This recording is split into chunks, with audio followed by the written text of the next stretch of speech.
de qué venimos? Bueno, ¿tú qué leíste? Leí el tema pasado. ¿Tú qué leíste?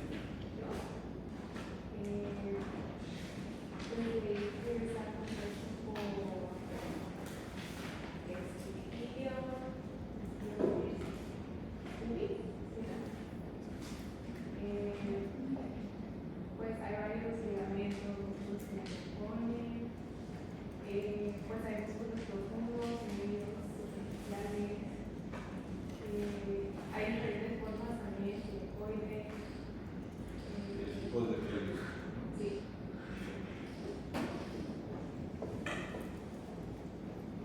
¿Tú qué leíste? Yo sobre los distintos planos que hay. ¿De qué? O sea, pues está la piel, luego el folículo y por debajo van a estar los fases y las bolsas. La pelvis, superficial va a ser las capas. Los Bueno, pues yo leí sobre igual de que la anatomía de la y la pubis, y luego pues también como los de que está el inlet y el outlet, que es por donde pues el inlet es la parte donde entra el bebé y el outlet donde va a salir, y después están pues también hay un poco de los ligamentos y de las articulaciones y también del útero, de los ligamentos y ¿Cuántos ligamentos tiene el útero?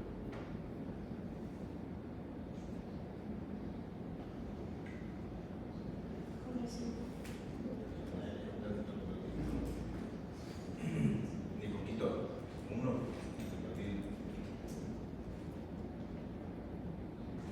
Si me dice el número, pero no. Si me dice tu nombre, así. ¿Tú qué dices? ¿Cuántos ligamentos tiene el útero?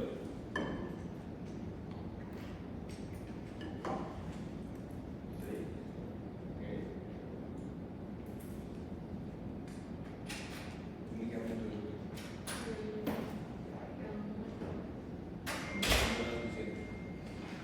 Muy bien. Músculos profundos del perineo. ¿Cuántos son? Músculos superficiales.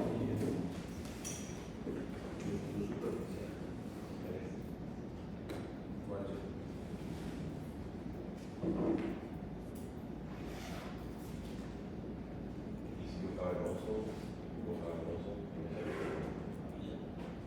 Muy bien, el tema con anatomía del piso pélvico es demasiado complejo, ¿de acuerdo? La verdad es que si no la leen, se van a meter en muchos problemas, porque de por sí, leyéndola, ¿quién sí la leyó? No vamos a regañar a nadie. ¿Quién sí leyó anatomía del piso pélvico?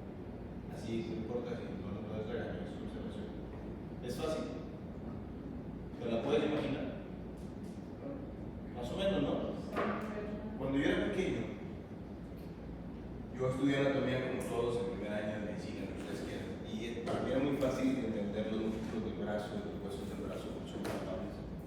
O sea, aquí tengo el codo, aquí tengo la muñeca, el radio, el circuito, los músculos más o menos me ubico, ¿sí me explico?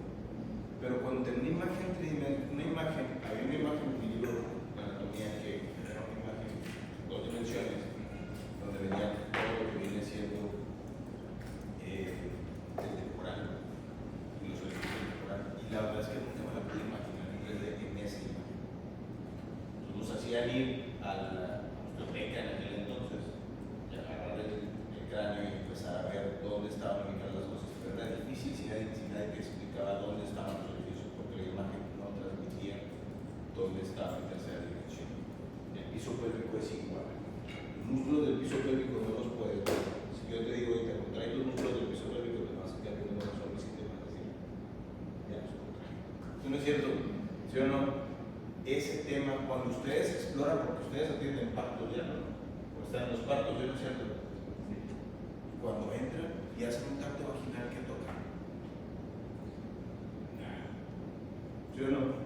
Estoy perdido en el limbo. No recuerdo, o sea, aquí no hay derecha, no hay izquierda, no hay nada. Entonces, la idea de la clase es tratar de ubicarnos en tercera dimensión en lo que viene siendo la anatomía clínica, que es la que vamos a ver. ¿Por qué queremos aprender anatomía? Porque cada que atiendes un parto, lo que te interesa saber es dónde estás, qué estás contando, qué estás haciendo, pero en la tridimensionalidad de poner la paciente paciente en posición solamente veo la parte externa, que es la vulva, ¿sí me explico? Pero hacia adentro hay una capa de tejidos que no entiendo dónde estamos en ese punto. Y aunque me digas que hay un in y un out, es difícil encontrarnos cuando la exploramos, ¿sí no es cierto? Entonces la idea va a ser ubicarnos, pero aunque yo les explique, la verdad es que si no lo vamos y lo leemos, vamos a estar perdidos. Mi consejo es para los que no lo leyeron, de primera instancia, saliendo de ahorita que estamos con un poquito más de ideología en 3D, lo leamos otra vez, ¿de acuerdo? Entonces vamos a empezar a platicar. El piso pélvico está compuesto, bueno, es muy importante para nosotros porque somos ginecólogos, porque tiene lo que viene siendo el útero, la vagina, los órganos genitales externos, las trompas de falopio y los ovarios. Es una imagen tridimensional, pero están dentro de lo que viene siendo el hueco pélvico, ¿sí? Leer sobre útero no tiene tanta gracia, es un útero, el útero para mí es como una botella al revés.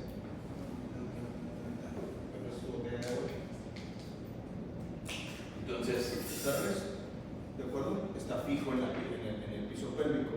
Lo único que yo puedo ver vía vaginal es la taparrosca o el cuello, ¿sí me explico? Pero yo no puedo ver nada más, solamente veo la taparrosca como un espejo, ¿sí? Cuando hago un tacto, lo único que puedo hacer palpar en sí del útero es el cuello del útero. Pero cuando entro con cirugía abdominal, ya sea abierta o laparoscópica, puedo ver que el útero es como una botella que está en el costado. La puedo tomar del fondo y la puedo mover a la derecha, a la izquierda, adelante, atrás, pero no la puedo sacar, es como un poste incrustado. Entonces otra vez está incrustado en el piso pélvico. ¿Qué hay entre la parte superior y la parte inferior? Es lo que vamos a intentar ver, ¿de acuerdo? El ligamento redondo, ¿quién me dijo el ligamento redondo mayor? Ligamento redondo es este que ves ahí. Lo ves aquí que es como uno que sale de la parte superior, sale por el orificio inguinal interno, luego sale por el orificio inguinal externo y luego llega a los labios mayores. Esa a veces es más difícil de ver. Aquí. ¿Qué es el piso pélvico? El piso pélvico es un costo en la evolución. Realmente nosotros estamos destinados para ser cuadrúpedos como todos los demás mamíferos, porque somos mamíferos. Es una modificación que es la bipedestación y eso nos cobra en muchos aspectos y entre ellos es el piso pélvico. Nuestra pelvis no está diseñada, nuestros órganos, nuestra cavidad, nuestro cuerpo está diseñado para cargar los órganos con la pared anterior.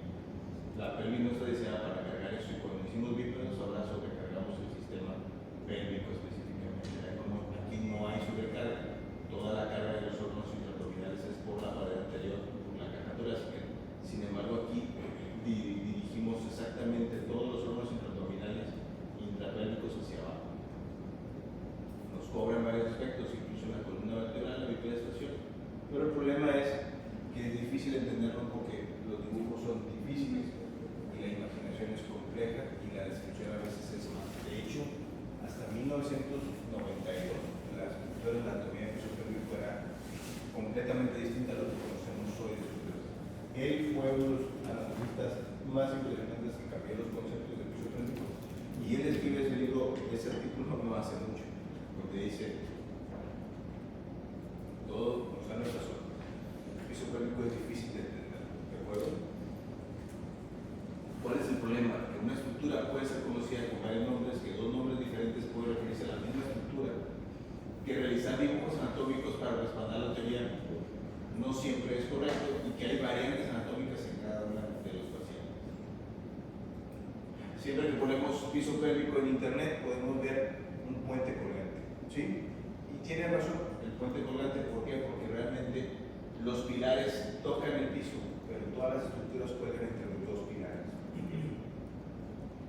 Para entender el piso pélvico lo simplificamos en tres estructuras: pelvis ósea, base endopélvica y músculos pélvicos. La pelvis ósea efectivamente es una articulación súper potente que carga todo el peso de la columna vertebral que cae sobre la pelvis ósea, ¿cierto? Y, como les dije, transmite el peso de nuestro cuerpo a través de las piernas. ¿Vamos correctos? Está compuesta de tres huesos en sí. ¿Cómo se llama este hueso? ¿Y este? El coxal. Y el coxal está dividido en tres porciones. ¿El qué? El ilio, el pubis y hacia atrás el isquio, ¿cierto?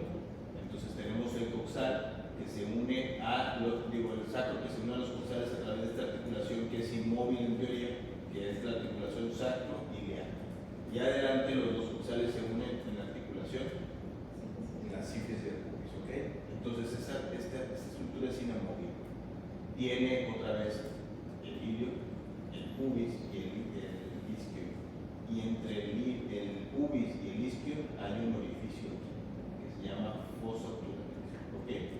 El pubis tiene una rama superior y una rama inferior y forman un triángulo o un arco subpúbico. Dentro de las estructuras óseas es importante ser lo que puedo palpar. Cuando ustedes estén con una paciente en posición de dicotomía, eso va a ser muy importante para que nos empecemos a guiar en donde estamos. ¿Parece correcto? Entonces vamos a intentar hacerlo en tercera dimensión. ¿Quién ha hecho un tacto vaginal? ¿Los demás no han hecho tacto vaginal? No estamos regañando al revés. ¿Quién ha hecho un tacto vaginal para ubicarnos todos en el contexto? Porque yo sé que a lo mejor tú me puedes decir, yo hice un tacto, pero la verdad es que de eso a nada es casi lo mismo, vamos de acuerdo, porque no estamos ubicados específicamente. Entonces, si apago la luz del aula y la dejo oscuras completamente, ¿cómo me voy a guiar a la computadora?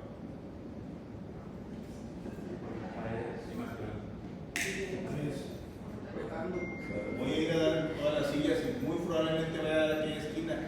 Me ubico por la pared. Me voy en la pared. Puedo ir diciendo hasta acá. Voy a llegar hasta el otro extremo de la esquina. ¿Sí no es cierto? Es igual en la pelvis ósea. Cuando ustedes hagan un tacto vaginal tienen que ubicarse y la pelvis ósea les va a dar la ubicación. ¿Qué puedo tocar en una pelvis ósea? Puedo tocar el pubis, porque todos nos podemos tocar el pubis, ¿no es cierto? Y puedo tocar el arco subpúbico en una paciente que tenga una opción de dicotomía.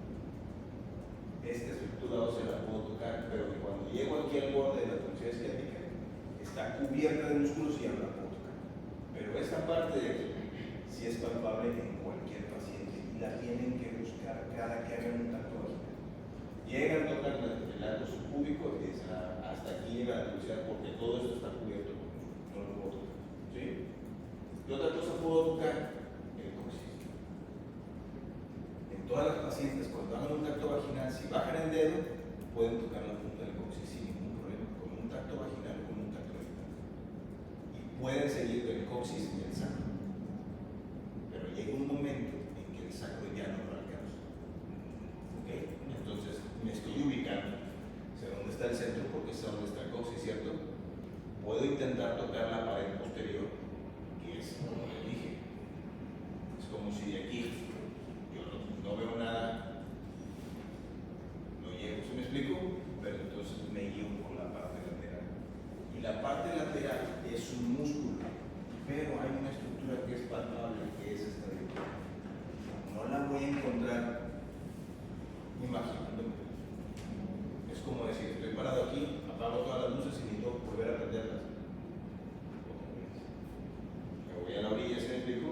Y me voy guiando. Y cuando yo hago una revisión con mi dedo, con mi mano, aquí está. Entonces, cuando ustedes hagan un tacto vaginal lateral, recorran con sus dos dedos la porción lateral. No la busquen en una dirección, sino vayan recorriendo toda la pared y de pronto se van a topar con una estructura que es un diálogo no fibrosa. Entonces, cuando tenemos una espina ciática prominente, todos pongan su mano así, y si tocan su nudillo, así tocan la espina ciática. O sea, van a palpar músculo, y hay una punta. Esta es una espina ciática prominente. Obviamente, en una paciente que es multípara, pues van a encontrar una espina ciática como el nudillo del menisco, que no es tan prominente. Oye, doctor, no la encontré, no pasa nada. Para eso estamos para cometer errores. La buscas de un lado, para mí es más fácil cuál. La izquierda, porque soy diestro, ¿sí me explico? Puedo palpar la derecha con más complejo, pero sí se puede. Entonces giro y paro. Pero ¿cómo la voy a buscar, doctor? No en una dirección, sino recorriendo la pared de arriba abajo, de adelante hacia atrás, y de pronto aquí está la espina ciática. Entonces ya me ubico. Arco subpúbico. coxis que es palpable para mí, espina ciática que es palpable para mí. Eso es lo único que puedo palpar. Todo lo demás no lo puedo palpar, pero sí puedo decir de aquí hacia arriba está el isquio. ¿Sí me explico? De aquí hacia atrás está el sacro y aquí está el promontorio sacro. Si yo estoy palpando a una paciente y puedo seguir el sacro y lo puedo tocar, ahora todos vamos a hacer esto. ¿Ok? Miedo, no pasa nada, no me voy a cortar la mano. ¿Cuánto mide de aquí a aquí? Tienen que medir. Porque realmente cuando tú haces un tacto, aquí topa la sífilis del pubis, ¿cierto? Entonces yo sé que si no toco el sacro, mide más que lo que mide. Entonces si yo ya sé que mide 10 centímetros de aquí a aquí, entonces si no palpo el sacro, quiere decir que el sacro está a más de 10 centímetros de la sífilis del pubis. ¿Ok? Pero si palpo el sacro, está a menos de 10 centímetros, entonces digo que tengo un sacro muy anterior. ¿De acuerdo? Igual las espinas ciáticas es difícil medirlas. Separen sus dedos así. Y también tienen que medir esta estructura. ¿Sí me explico? Entonces tú dices, oye, me voy a medir si el diámetro de clase, pero eso tiene 10, pero si mis dedos no alcanzan para 10. Ni los míos no me acuerdo cómo sé que sí, tal un bebé o tal un bebé. Porque no tengo que palpar las dos puntas, sino si yo sé que esto mide 8, cuando hago un tacto tengo juego, mide más de 8. ¿Ok? Es subjetivo hasta cierto punto. Hasta aquí vamos bien. La única medición que pueden hacer objetivamente con una regla es medir cuánto mide de tu velocidad isquiática a tu velocidad isquiática. Porque la paciente, pues, le pongo aquí la regla y te digo de tu velocidad isquiática a tanto así. Y puedo incluso medir este ángulo con un compás. ¿Sí? Pero lo de adentro es difícil y es subjetivo.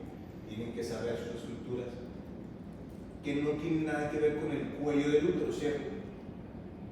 El cuello del útero, les decía yo en la clase pasada, ¿no? ¿Cuánto es un centímetro?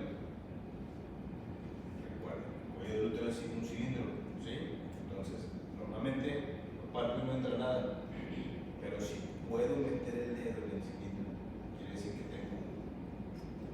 Si mi dedo entra y tiene un poco de juego, quiere decir que tengo dos. Si entran dos dedos, tengo tres y cuatro, ¿cierto? Si puedo separar los dedos, tiene más de 4 por así mencionar. El 8 es que el borde de la cabeza del bebé rodee completamente. Puedo palpar el cuello en todo lo largo del borde de la cabeza, es 8. Si ya no palpo una parte del borde, es 9, y si ya no palpo el borde, es 10. No se mide por centímetros como tal. Hasta aquí vamos bien para ubicarnos. ¿Todo está correcto?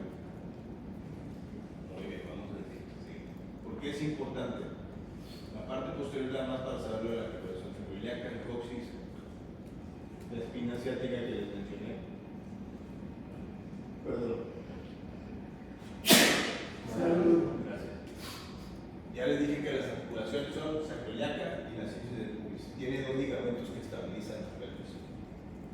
Que uno es el ligamento sacrotuberoso que va por la parte más posterior, que tampoco palpamos, que va de la velocidad isquiática. ¿Se acuerdan que les dije que tocaba el largo subpúbico y tocaba la velocidad isquiática? Bueno, en entrada ya sabemos que sale el ligamento que va hacia el sacro, pero ese nunca lo vamos a palpar. El que sí podemos palpar es el otro ligamento que se llama sacroespinoso.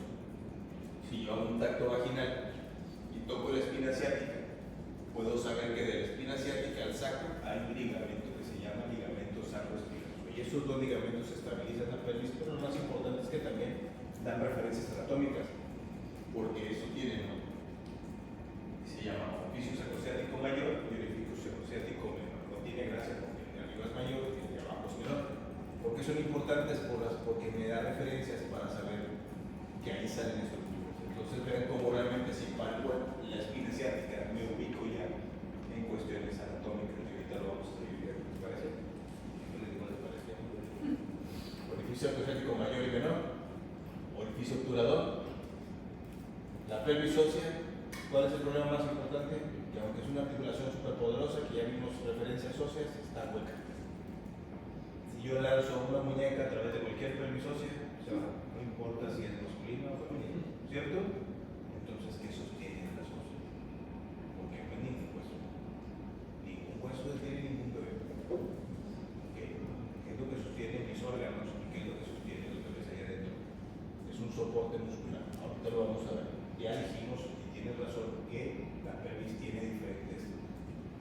formas, no es absoluto, pero hay pelvis que son más amplias, antero-posterior y transversal, y son ginecoides y permiten el paso de una cabeza más grande, ¿cierto? Y la pelvis androide tiene las espinas ciáticas más prominentes y por lo tanto tiene una forma de corazón triángulo específicamente. Entonces en esta paciente lo que va a pasar es que voy a llamar una espina ciática prominente de un lado y una espina ciática prominente del otro lado, y probablemente el juego entre mis dedos va a ser muy escaso. En cambio en esa paciente de arriba, el juego entre mis dedos va a ser amplio porque las espinas ciáticas están lateralizadas. Una pelvis platipeloide tiene un diámetro antero-posterior muy corto, entonces en ella voy a palpar el sacro, digo el coxis, y cuando vaya levantándome voy a palpar el sacro. Entonces, ¿sabes qué? Me alcanza, quiere decir que el diámetro antero-posterior está más estrecho. Vuelvo a insistir, esto no es absoluto, estos son tipos de pelvis, pero pueden variar entre todas ellas diferentes medidas, ¿ok? El arco subpúbico es importante, sobre todo en obstetricia, porque un arco subpúbico estrecho, ¿qué es lo que hace?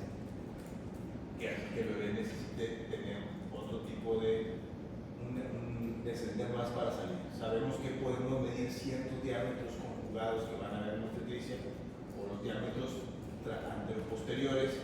El diámetro verdadero sería de la parte superior de la síntesis del pubis al sacro.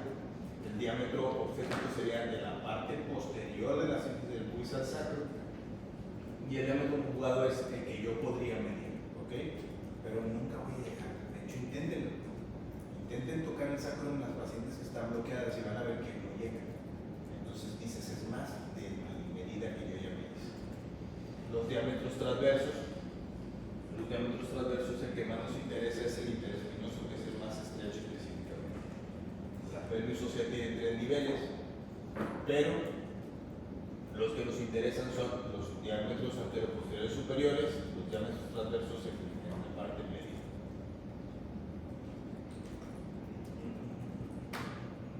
Los 3 niveles, porque la cabeza siempre, ¿se acuerdan que dijimos en la obstetricia entra transversal y luego gira y se vuelve anterior, posterior? Los bebés nacen viendo al suelo. Cuando tenemos un espacio, un arco subpúbico estrecho, la cabeza tiene que descender más para poder salir de la pelvis. Entonces este espacio, que es un espacio virtual que no existe, tiene que ser más amplio. Entonces, una paciente con un arco subpúbico estrecho tiene mayor posibilidad de tener un desgarro perineal, porque la cabeza tiene que descender más para poder salir.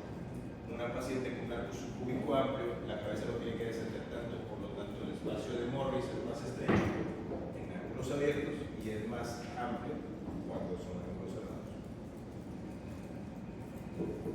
¿Hasta aquí todo correcto? ¿Dudas de movilización de...? El espacio de Morris se puede unir a... No, porque este es un espacio que es virtual, o sea, realmente es nada más mientras que pasa la cabeza. Incluso tiene que ver con el diámetro de la cabeza. Ahí, si la cabeza es más pequeña, el espacio de Morris va a ser más estrecho, porque realmente tiene que pasar por un estrecho más pequeño. O sea, si tienes un niño muy grueso, tiene que bajar más. ¿Dudas hasta aquí? Pueden preguntarme. Ya dijimos que estaba hueca, ¿no se acuerdan? ¿Cómo la cubro? Con los músculos profundos del perineo. ¿Okay? Los músculos profundos del perineo se les conoce como diafragma pélvico y están compuestos de 5 músculos. El músculo elevador del ano es el más importante, tiene 3 fascículos y tiene una hendidura en el centro. Entonces tenemos un problema que es que se ve la muñeca ya no se va, ¿cierto? Pero se ve una canica. Si sale por ahí. Ok, ahorita vamos a resolver ese problema. Pero lo más importante es que sepan que el principal soporte de todas las estructuras del músculo pélvico es un músculo que se llama elevador del ano. El elevador del ano tiene 3 fascículos a saber, que es, no es como un brincolín que sostiene las cosas, ¿cierto? Pero no es tridimensional, es tridimensional.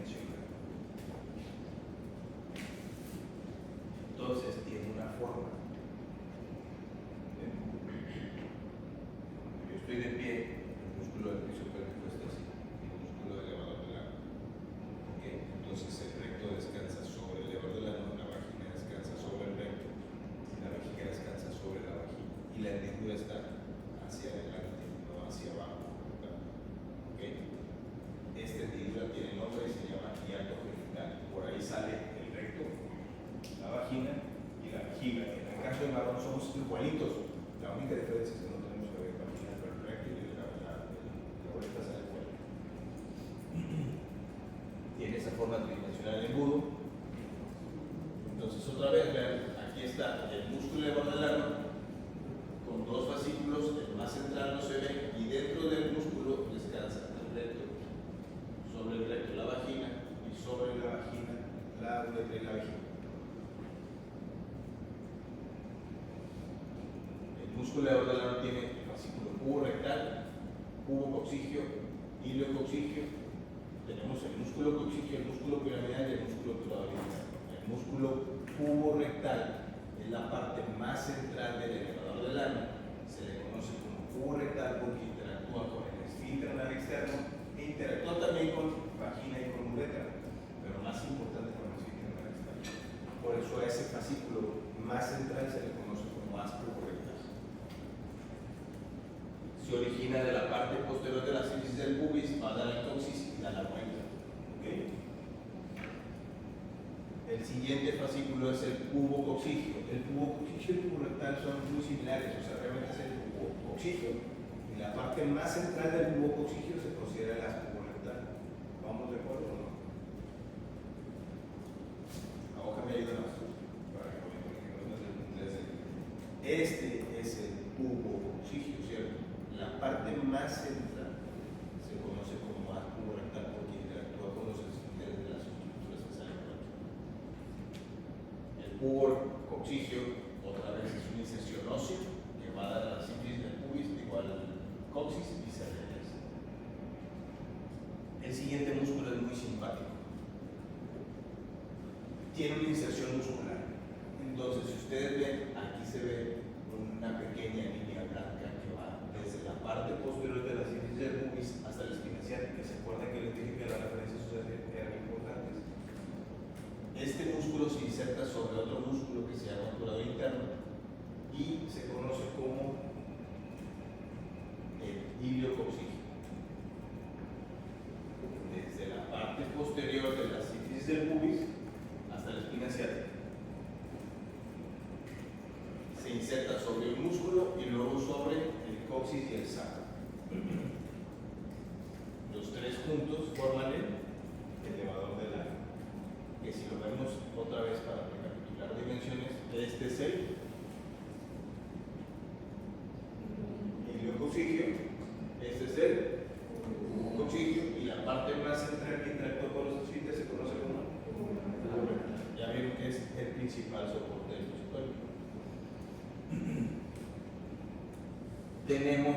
Tiene forma de embudo, que ya se lo muestra más fácil con la hoja. El otro músculo está en la parte lateral. Los otros músculos no participan tanto en el soporte, pero están dentro del músculo. Ese músculo realmente se inserta sobre lo que viene siendo el orificio obturador por dentro, por lo tanto se llama músculo obturador interno. ¿Sí? Vean cómo sale de todo lo que es la membrana del orificio obturador y luego hace como le llaman como una coleta de caballo. Todas las fascias musculares se juntan, pasan por debajo de la espina ciática, entonces pasan por el orificio sacrociático que es menor y sale de la pelvis y se inserta en el trocánter. Realmente es un músculo aductor de la pierna. ¿Sí? No es un músculo que es soporte, pero está en la parte lateral. Y lo más importante es que el elevador del ano se inserta sobre él. Vean cómo aquí está la inserción del elevador del ano por dentro. Músculo obturador interno. Tenemos otro músculo que se origina en el sacro, sale por arriba de la espina ciática, en el orificio sacrociático mayor y se inserta igual en el trocánter y es un músculo también aductor de la pierna. Tenemos un quinto músculo que es el músculo coxígeo. El músculo coxígeo, tienen que recordar que yo les dije que cuando tocaba la espina ciática había un ligamento entre la espina ciática y el sacro. ¿Se acuerdan? Que les dije que se llamaba ligamento sacroespinoso. El ligamento sacroespinoso es una evolución. ¿Quién conoce el tendón de Aquiles? Todos, ¿verdad? El tendón de Aquiles, antes los músculos de nosotros llegaban hasta lo que viene siendo la pierna.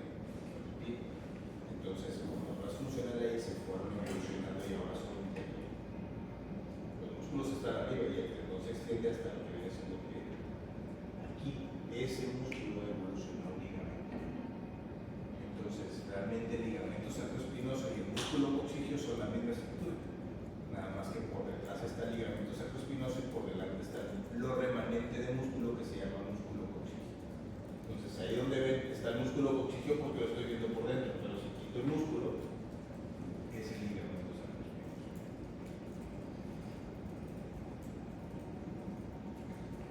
Entonces dijimos que el elevador del ano contiene todos los órganos, ¿se acuerdan?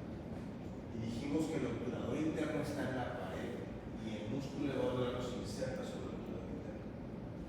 Entonces, todo lo que está debajo del elevador del ano es grasa, que se continúa con la grasa de los glúteos.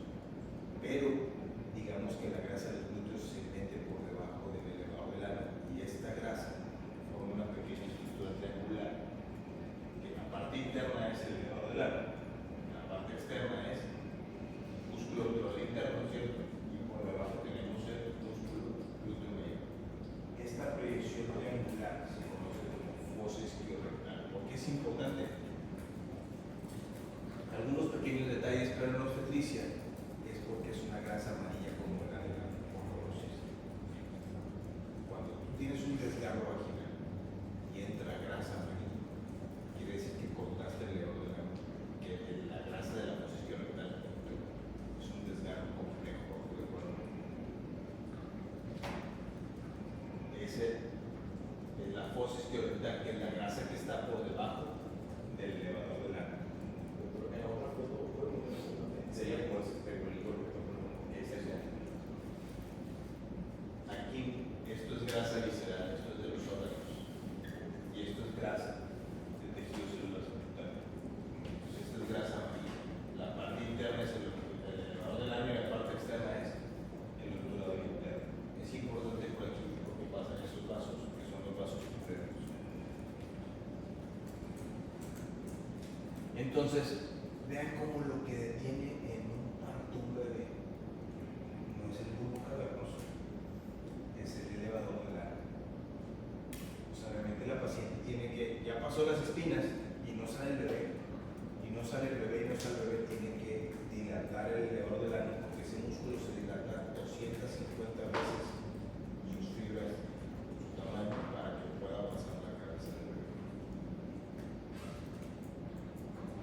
Los músculos superficiales, ahora sí, porque en una paciente en posición de iridotomía son menos, necesitamos menos imaginación porque los podemos ver más fácil. O sea, vamos a estar en el monte de Venus, debajo tenemos el clítoris, después se abre lo que viene siendo el orificio vulvar, dentro del orificio vulvar tenemos la uretra y tenemos el introito vaginal, tenemos los labios menores que no tienen vello y los labios mayores que son con vello. Abajo tenemos entre la vulva y el ano una pequeña estructura que se llama cuerpo perineal.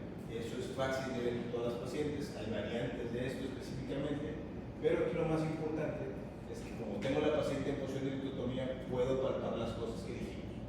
¿Se acuerdan? Entonces aquí yo puedo palpar las dos tuberosas isquiáticas y puedo palpar la sínfisis del pubis y puedo palpar el coxis. Y entonces ya tenemos una estructura que si dibujamos aquí, tenemos un rombo que va del coxis a la sínfisis del pubis y entre las dos tuberosidades isquiáticas. Y entonces se forman dos triángulos que serían el triángulo urogenital y el triángulo anal. Es mucho hombre de eso.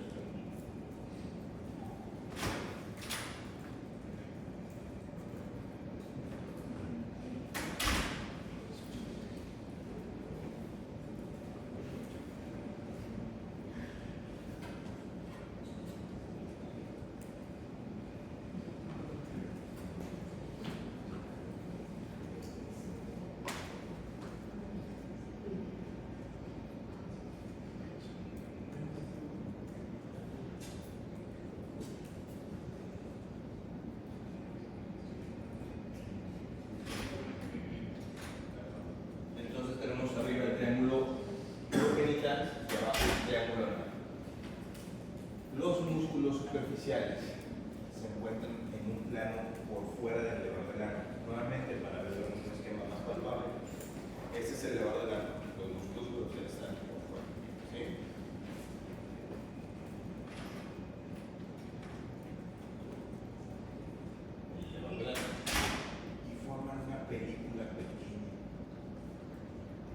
realmente todos están dentro de ese triangulito que está ahí arriba, que es el triángulo urogenital. El triángulo urogenital tiene la gran mayoría de músculos superficiales. El músculo que cubre todo el triángulo es un músculo que tiene forma de abanico y se llama músculo transverso profundo. ¿Ok? Realmente cubre completamente el triángulo urogenital.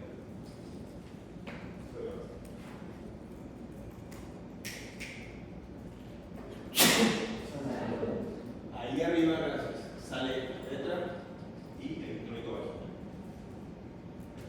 Este músculo es un músculo como un papel plano, triangular, y tiene una aponeurosis por debajo y una aponeurosis por arriba. En el pasado, muy antiguamente, se creía que tenía participación del soporte. Por eso, a la aponeurosis de este músculo papidáceo se le conoce como hoja superior del diafragma, la que está por dentro, y hoja inferior del diafragma urogenital, la que está por fuera. ¿Okay? Sobre ese músculo se encuentran en el cuerpo bulbo esponjoso y las raíces del clítoris. Y es la que dicen que se llama la fascia de Colli. ¿De qué? La fascia de Colli. ¿De coles? No. Esa es la aponeurosis del músculo. Y haz de cuenta que es nada más el epimicio del músculo, como cualquier otro epimicio.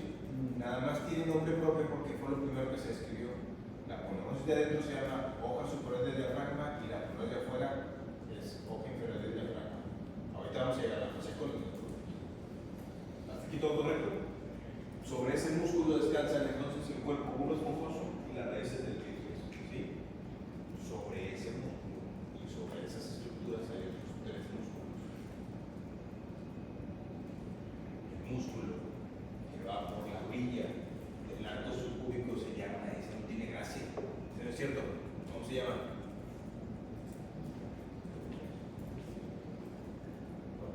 El que va por la orilla de la superficie del pubis, que es el arco subcúbico.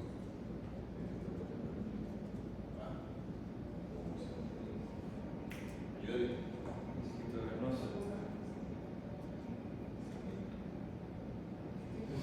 El isquio cavernoso es un músculo que va pegado a lo que viene siendo el arco subcúbico.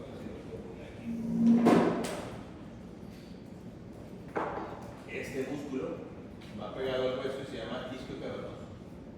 El músculo que abraza, obviamente, la vulva se llama bulbo cavernoso. Y el músculo que va de una tuberosidad isquiática al cuerpo perineal y de la otra tuberosidad isquiática al cuerpo perineal se llama transverso superficial.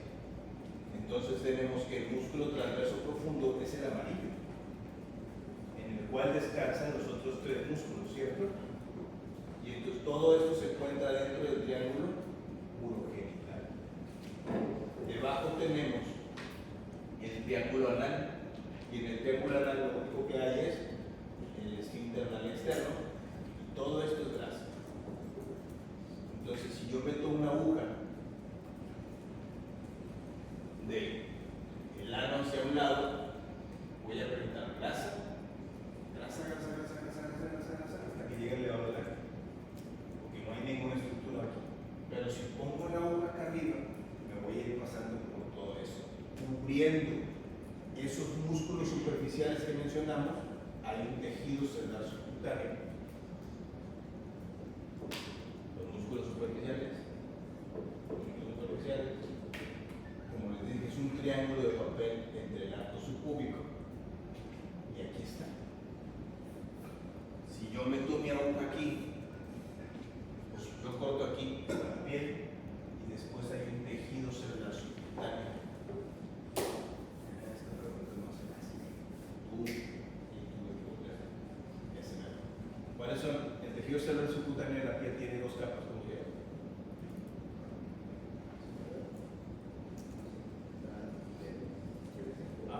Del abdomen, estamos hablando del abdomen. ¿Cómo se llama? Ya todos entraron a cirugía en alguna parte de su vida, ¿no es cierto?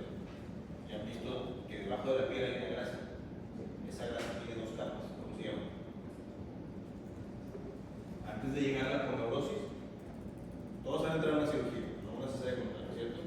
Con las piel,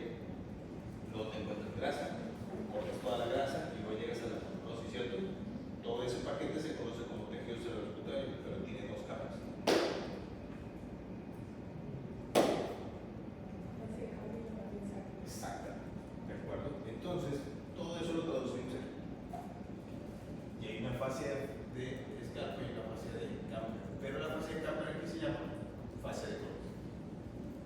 O sea, si corto piel, tenemos que es nada, no vayan a pensar que lo van a encontrar el color morado y el color simplemente abres piel y vas a encontrar grasa, y antes de entrar en lo que viene siendo el plano muscular hay una pequeña grasa más densa que se llama fascia de coles. No tiene ninguna participación en soportar nada, ¿estamos de acuerdo? Solamente es el tejido celular que está inmediatamente pegado a los músculos. A esa estructura se le llama fascia de coles. Entonces entraría con la hoja piel, fascia de escarpa, fascia de campo, fascia de escarpa o fascia de coles. Si le pico en el centro, pues me voy directamente al transverso profundo, pero si le pico por este lado, me voy primero al bulbo cavernoso, el cuerpo con los ojos, luego el transverso profundo. Todo eso está en una pequeñez así.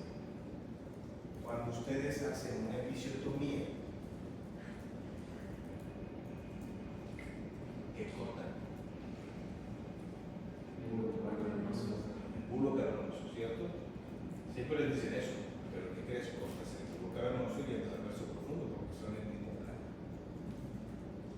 ¿Sí? No cortas el transverso superficial, si no te vas muy amplio, porque si cortas muy amplio, te llevas el transverso superficial, pero nunca cortas el dedo de la porque está en otro plano más profundo. ¿Qué es lo que hace eso? Que, aunque hagas una episiotomía grande, si no relaja el elevador del ano, no va a salir la cabeza.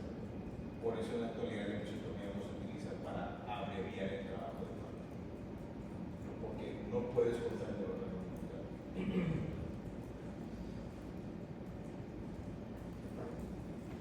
¿Suficientemente confuso? Bastante, ¿verdad? Por eso tienen que ir a leer. Volver a repasar lo que les acabo de decir, ¿de acuerdo? Entonces ahora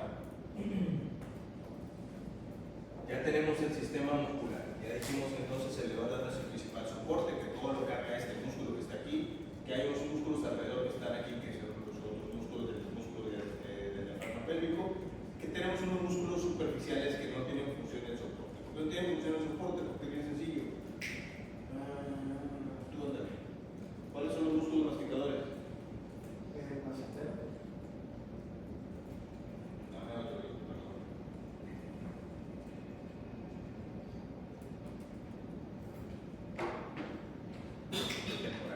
¿Cierto? Es un músculo que me sirve para cerrar mi mandíbula, ¿sí? Y el orbicular de los labios me sirve para cerrar la mandíbula. Exacto. Entonces los músculos superficiales del peine funcionan como el orbicular de los labios. No tienen función más que buscar, pero no brindan soporte. Por eso es que cuando tú los cortas no liberas la tensión del elevador del ano, porque está atorado en este músculo. ¿De acuerdo? Es como si yo le corto el labio a alguien para que abra la mandíbula. Tendría que cortar el temporal para que la pudiera abrir. Entonces esa es la diferencia entre músculos superficiales y músculos profundos. Pero tenemos un problema, Houston. Dijimos que la vagina y el recto están aquí, ¿sí o no es cierto? Entonces se van por la hendidura. ¿Cómo hago que se detengan adentro? Si lo cierro, no salen, lo cierro, porque tienen que salir. Eso nos costó mucho trabajo y en la actualidad se conoce como fascia endopélvica. Cuando yo vi la fascia endopélvica parecía eso. ¿Quién sabe qué? Entonces, fue de Lance quien cambió este sistema y hizo 3 niveles, nivel 1, nivel 2, nivel 3 para poder explicarnos, para poder entender cómo funciona el piso. El nivel 1 de Lance son los ligamentos cardinales de los sacros. Acá estás tú, el útero tiene 5 ligamentos. Los que dan el soporte se llaman ligamentos cardinales de útero sacro, que están fijos al cuello del útero, a la base del cuello del útero. Se insertan lateroposteriores y jalan el útero y la vagina hacia atrás. ¿Okay? Entonces estos ligamentos se llaman cardinales de útero sacro, ¿sí? Se fijan en el cuello del útero y son los que le dan el soporte al útero, porque dijimos que el útero lo puedo mover hacia adelante, hacia atrás, hacia un lado, hacia el otro, pero no lo puedo sacar de esta estructura. ¿Todo correcto? Este es el nivel 1 de Lance en cuestión de piso. El cuello del útero, los ligamentos cardinales de útero sacros. El nivel 2 de Lance es pared vaginal anterior y pared vaginal posterior.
siguen los ligamentos cardenales interosacroiliac fijos a la adventicia del cuello o la fascia del cuello cervical, del cuello del útero. El útero arriba es libre. Tiene otros ligamentos, ¿cuáles serían? El ligamento infundíbulo pélvico, que es el ligamento del útero al ovario y del ovario a la pared pélvica. Este es el infundíbulo pélvico. Y entonces esa estructura en general forma como un tendedero. Va desde el útero hasta la pared pélvica, ¿sí? Entonces el peritoneo cae aquí, anterior y posterior, como si fuera un velo de un vestido o una sábana que cuelga un tendedero. Esta estructura que está aquí, del pliegue del peritoneo, se conoce como ligamento ancho, que no es un ligamento, es nada más el pliegue de la hoja anterior y la hoja posterior. Y el otro es el ligamento redondo que dijimos que salía de la parte superior del útero y iba a dar a los labios mayores. ¿Se acuerdan? Que se los mostré al principio.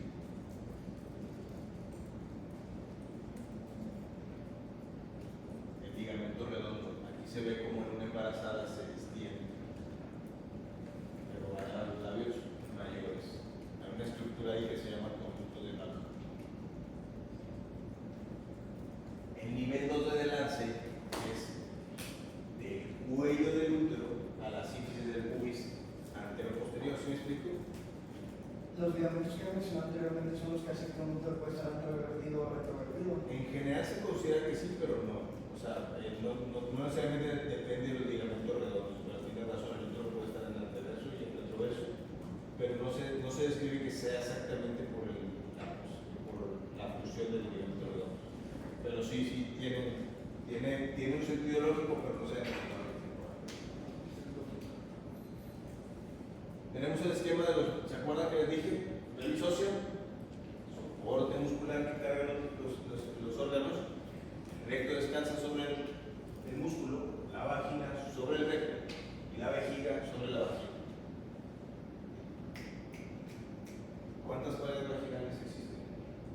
¿Cuántas paredes tiene la vagina?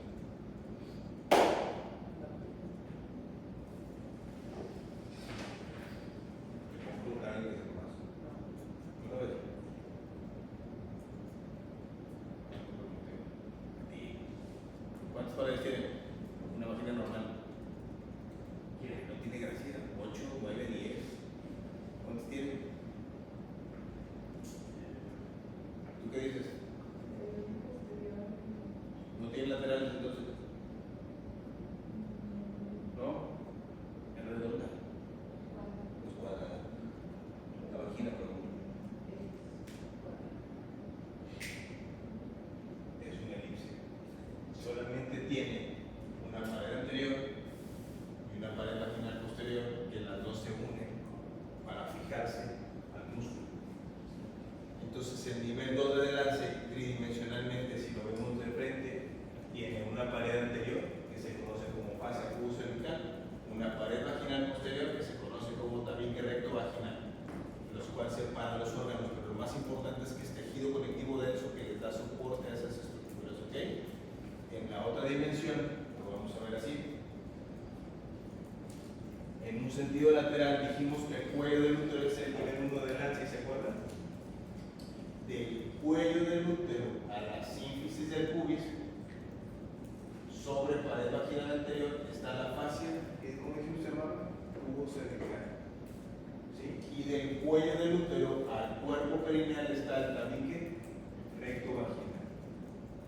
Entonces ya se imaginaron tridimensionalmente cómo está la fascia endopélvica a nivel 2. La fascia endopélvica sería a nivel 2, fascia pubocervical y tabique recto vaginal, que van del cuello del útero a lo que viene siendo la parte exterior. Ahora aquí es donde dice de lance maldito dibujo, ¿cierto? En teoría eso tendría que estar pegado a la fascia, pero en el dibujo no debe estar. ¿Cómo estaría eso? Porque en realidad la fascia pubocervical está literalmente del cuello del útero a la sínfisis del pubis. La vejiga descansa sobre la fascia pubocervical, la uretra descansa sobre la fascia pubocervical, y antes de llegar a la sínfisis del pubis hay un pequeño agujero donde la uretra pasa al campo inferior. Pero aquí no te lo esquematizan, aquí debería estar esta línea hacia el campo. ¿Ok? Y de pronto la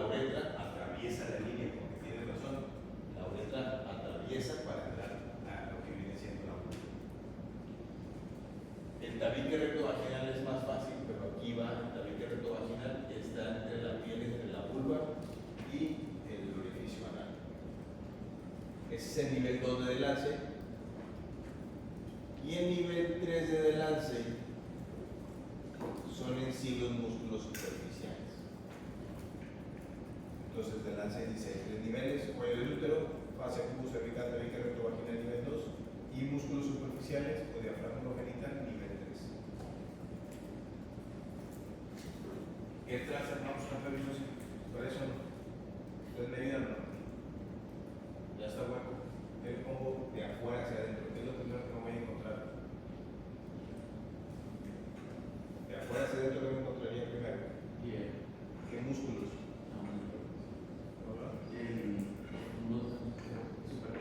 Los superficiales, ¿no? Entonces, los primeros que me voy a encontrar son el bulbo cavernoso, el isquio cavernoso y el transverso superficial. Cubriendo de afuera hacia adentro de esos músculos tenemos el transverso profundo, ¿cierto? Que sigue siendo un músculo superficial, que es donde descansan los otros tres. Y luego tendríamos el elevador del ano, el obturador interno, y nada más vería los músculos por la hendidura del elevador del ano, que se llama hiato genital, ¿sí? Ahí está el músculo. Ahí está la espina ciática, ¿cierto? Descansando sobre el músculo tenemos el recto. Cubriendo el recto tenemos el tabique recto vaginal. Sobre el tabique recto vaginal tenemos la vagina y después arriba la fascia pubocervical. Sobre la fascia pubocervical tenemos la vejiga y la uretra. Y cerrando el moño por detrás se llama el cuello del útero, que fija el útero con los ligamentos cardinales internos hacia arriba, y ya ponemos el útero de los ovarios al final. ¿Ya ven cómo se ve diferente la anatomía? ¿Dudas hasta aquí? ¿Suficientemente complejo? ¿Sí? ¿Hasta qué hora tenemos clase? ¿Ah? ¿8:30? ¿Quieren media hora de pasos sanguíneos o no? Cuando no del triángulo,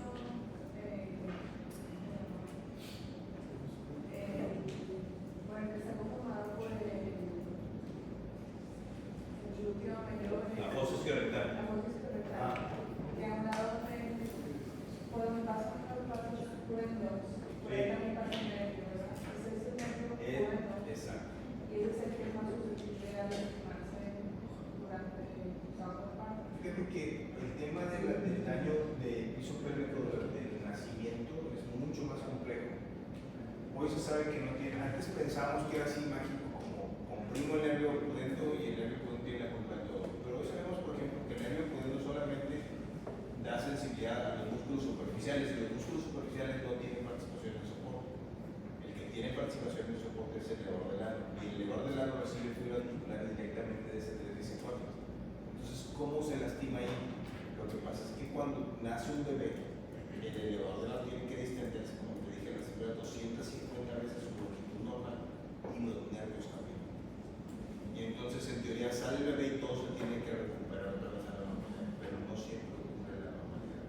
Y ese daño queda permanente con una hipofunción muscular que vamos a ver en la siguiente clase, que es lo que ocasiona que tengamos disfunciones del piso pélvico.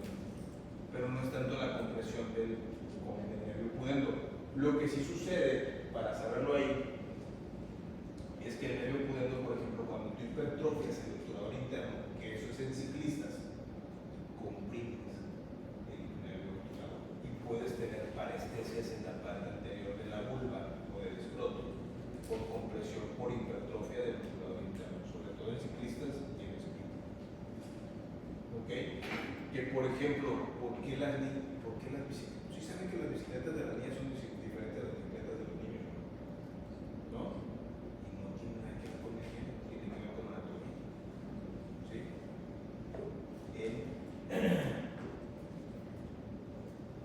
La parte de la tuberosidad isquiática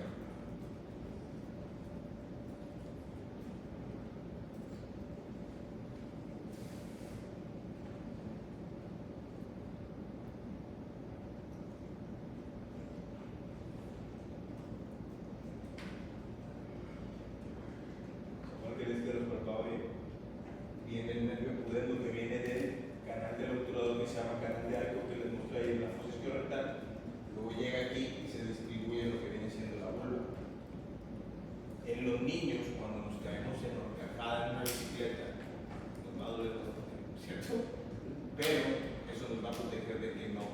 no golpeemos el tubo contra el hueso. Y en las princesas no hay ese tubo. Por lo tanto, cuando la niña cae sobre el tubo no rajada o en cualquier otra estructura, el hueso pega con la otra estructura y es muy común que haya un corte en este vaso sanguíneo y se haga un hematoma gigante.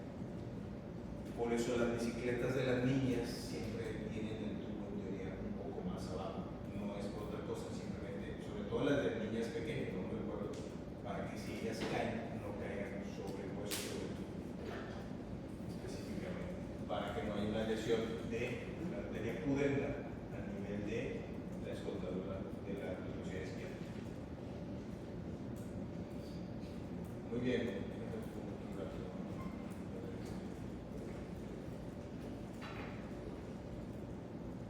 Solamente como cultura general, para no aburrirlos tanto, ¿de acuerdo? La irrigación de la pelvis está dada por la aorta, obviamente, ¿cierto? Que da ramos a la pelvis, que es la más, es la arteria ilíaca interna, que de hecho se llama arteria hipogástrica, pero también recibimos un poco de sangre por la arteria ovárica y por la arteria sacral. A nivel de L5 y L4, la aorta se divide en dos ilíacas. Y a nivel del promontorio sacro, la ilíaca común se divide en ilíaca externa e ilíaca interna.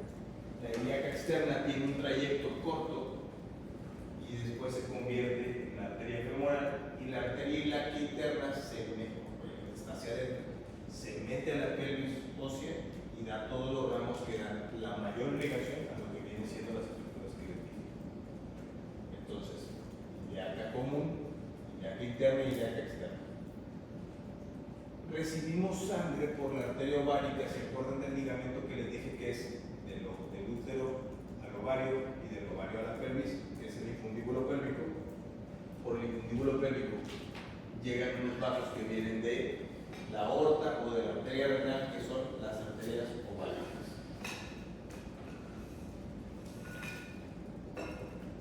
Las arterias ováricas son una circulación importante para los ovarios. Y para nosotros quirúrgicamente siempre nos tenemos que tener cuidado, porque cuando hacemos una oferectomía podemos pegarle al uretero cerca de la inserción de la arteria ovárica, allá arriba donde se ve lo verde con lo rojo. Entonces tenemos que jalar bien y separar de la pared pélvica para hacer ese corte, porque pasan muy cercanos los dos vasos, la ovárica y lo que viene siendo el uretero.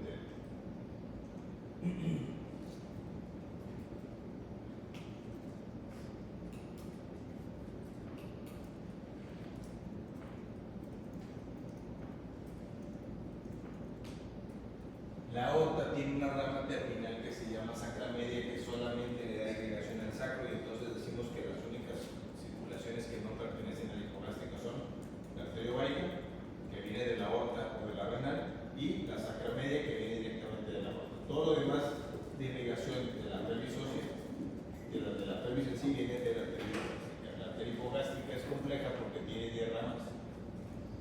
¿Ok? Antes de eso, la arteria ilíaca externa, en teoría no da ninguna rama antes de convertirse en femoral, pero sí da 2 ramas. Y es importante mencionarlas. Antes de pasar por el anillo inguinal, da una rama que se va por el isquio, que se llama circunfleja profunda, y da una rama que se va por la pared anterior, pero por dentro de la pared anterior. Cuando hacen una cesárea Fanestri, ¿se acuerdan? ¿Sí han entrado a una cesárea Fanestri? Sí. Abren piel, abren la coneurosis y empiezan a separar la coneurosis. Donde están separando la coneurosis hay unos vasitos pequeños que están entre el músculo y la coneurosis. Esos músculos le llaman vasos perforantes, y esos vasos perforantes pertenecen a vasos de la epigástrica inferior, rama de la ilíaca externa.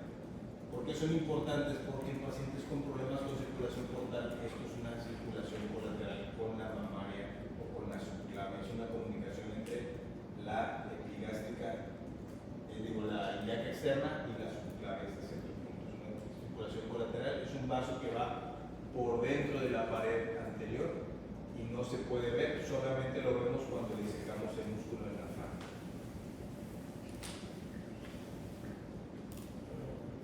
Este vaso es un vaso de la ilíaca externa nuevamente y sube por la pared anterior del abdomen. Es un vaso que da esos vasos perforantes. Es importante porque pasa muy cerca de un vaso de la ilíaca interna, ilíaca externa e ilíaca interna. Entonces estos dos vasos pasan tan cerca que a veces hacen una anastomosis que en piso pélvico se le conoce como la corona mortis, porque si tú rompes este vaso y empieza a sangrar, lo más común es que quieras ligar la hipogástrica, pero si ligas la hipogástrica o la ilíaca interna, sigue sangrando porque tiene afluencia de la ilíaca externa. Entonces es un vaso que sí le tenemos un poquito de respeto. No se lo topan nunca porque realmente está en el espacio de recto, pero lo conocemos más en piso pélvico. Una vez que sale del arco inguinal, se convierte en femoral y da tres vasos la femoral. Uno es la pudenda externa, otro es la circunfleja superficial y el otro es la epigástrica superficial. La epigástrica superficial es un vaso de la femoral y es importante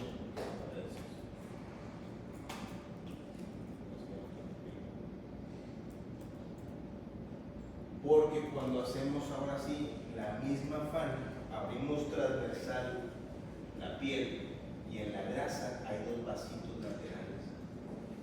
Les platico que ahorita que existe el cauterio y nos mortifican, entonces explico, digamos, estéticas más tiempo ya, pero cuando éramos pequeños y eso era un paso y no había cauterio, siempre tenías que ligar porque no había cauterio. Y lo que sí es que en la paroscopía, quien entra en la paroscopía sabe que todos ponen atención a estos vasos y a estos vasos.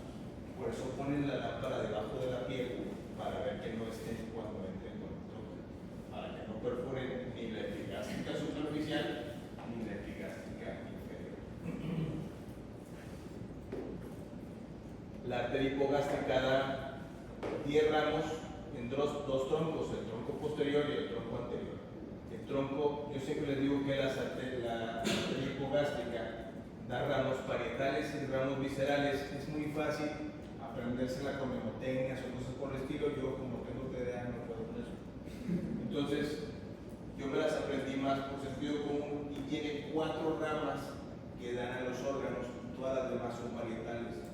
No tiene gracia porque tiene el orden de los órganos. La primera rama visceral que da es la vesical superior, arriba está la vejiga, ¿cierto? Luego da la uterina, luego da la vaginal y luego da la hemorroidal. Entonces, aprenderse estas no tienen tan claras. Las de las paredes son un poquito más complejas, pero si las vemos anatómicamente no es tan difícil. La arteria hipogástrica tiene un tronco común y después se divide en un tronco posterior, que el tronco posterior obviamente se va para atrás y entonces da 2 ramas en la parte superior. La que sube, que es la iliolumbar, y las sacras laterales. Y pasa por arriba de este músculo. Este es la espina ciática. ¿Sí? Este músculo, ¿se acuerdan cómo se llama? El piramidal. Sale por arriba del piramidal y se convierte en la glútea superior. Se los voy a mostrar en otro dibujo. Entonces,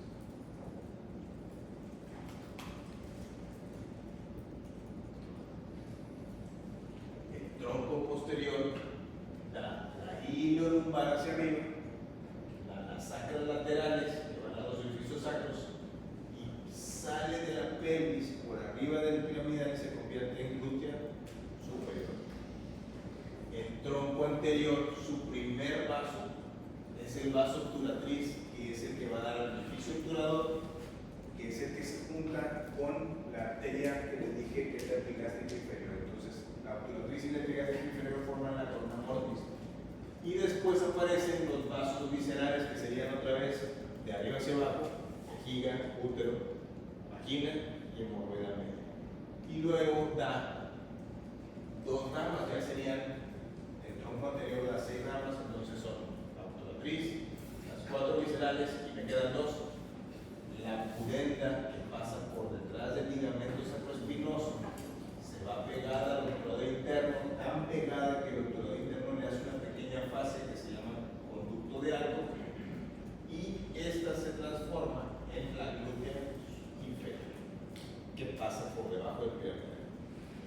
son las estructuras que me tienen que, todo esto tiene la misma distribución que los nervios.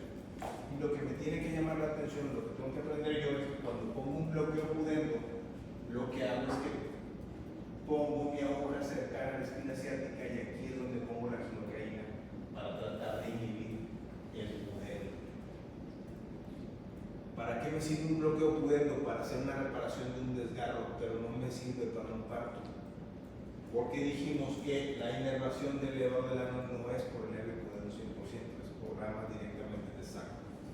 Por ejemplo, yo soy enemigo de que pongan un forceps con un bloqueo pudendo.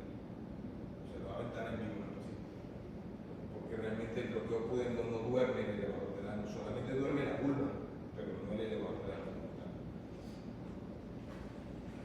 El piramidal por arriba, glúteo superior, por abajo, glúteo inferior, no tiene gracia. Los mismos ramos, vean cómo se ven las sacras laterales, la ilio lumbar. Los otros dibujos no se ven tan complejos, pero aquí se ve la pudenda interna donde pasa por detrás de la espina ciática y se va por el electrodo interno y luego sale la vulva a nivel de la tuberosidad isquiática, como está el canal de Alco. Uno de los pasos más importantes que tenemos que tomar en cuenta es la arteria uterina y la arteria vaginal, y es importante mencionarles que llegan a través de los ligamentos cardinales de uterosacros en el cuello del útero. Entonces, por eso la uterina llega y luego sube a distribuir los vasos sanguíneos en el útero, y la vaginal llega y después baja. Por eso cuando esté preparando un desgarro vaginal siempre tienen que dar un punto 1 centímetro arriba para tratar de tomar el vaso antes del corte, porque la vaginal viene del cuello hacia abajo. ¿Ok? Tener en cuenta que la uterina y el uretero tienen una relación muy estrecha a nivel del cuello del útero, y que por eso puedes lastimar el uretero incluso en una cesárea normal. La distribución de la arteria vaginal, como les menciono, la uterina llega en el cuello del útero y sube, y la vagina llega en el cuello del útero y baja. Entonces, cuando tenemos un desgarro vaginal nuevamente, a veces se está sangrando y están dando muchos puntos laterales, no van a servir, o sea, es un punto arriba para tomar el vaso antes de que llegue el desgarro. El canal de Alco, que les mencioné que hace el obturador interno, lo que es los vasos pudendos.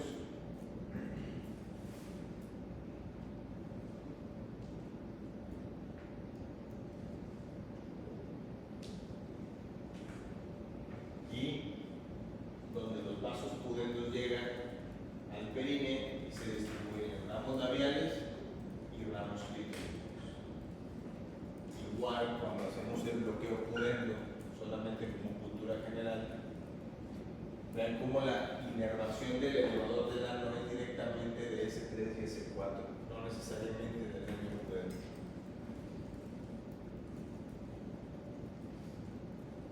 Cuando hacemos un bloqueo pudendo, uno piensa que con el pudendo voy a quitar todo el dolor, pero hay que recordar que hay una inervación que es compleja y que no tiene estos límites de rayitas en la paciente. Por lo tanto, cuando tú pones un bloqueo pudendo, es importante hacer el bloqueo pudendo, pero también hacer una infiltración local para quitar completamente el dolor y poder reparar a la paciente sin dolor. Y ya no los hago